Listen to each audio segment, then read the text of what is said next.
And for more now on what the leaders agreed to, we can speak to our business editor, Douglas Herbert, who's on the line now from Toronto.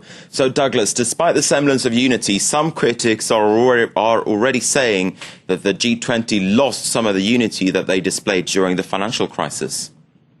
You're absolutely right, Marcus. It's interesting because, this was the fourth G20 summit that has been held since the financial crisis broke out in 2008. And, in the three prior summits, you basically had the G20 leaders meeting while the global economy was down on its knees. And in that context, finding solutions seems really a no-brainer. Everyone was basically on board that what you needed was a lot of spending, a lot of very strong stimulus, and you needed it now. Now what you have is a situation where the global economy is sort of staggering to its feet. You see the signs of recovery across the world in various economies.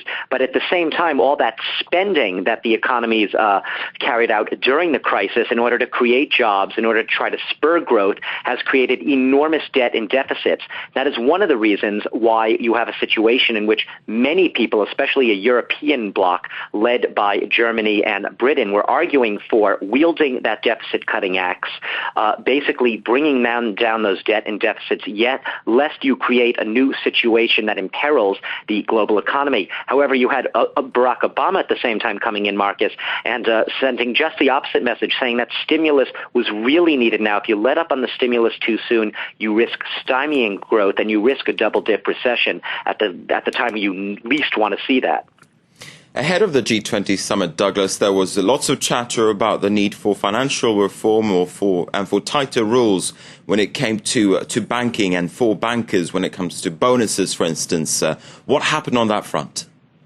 Absolutely. This might be remembered, Marcus, as the G20 summit that punted the ball ahead to the later summit, the next one in Seoul this year, where banking regulation, banking reform is involved. Because while the G20 leaders did to varying degrees acknowledge that banks should shoulder some of the burden and responsibility for the costs of these bailouts during the financial crisis, they were not able to agree. There was a sharp divide among the countries there as to whether that bank tax was actually necessary at all. You had the Europeans, the U.S. arguing in favor of a bank tax. You had other blocs, Canada, Australia, India, Brazil, Russia, among them, arguing against it. This issue will not be resolved for a while yet. And an equal issue, the financial transactions, taxing those as well.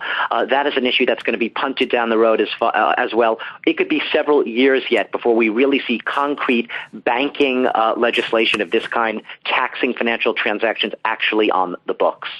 All right, Douglas Herbert reporting there from Toronto. Thanks very much indeed.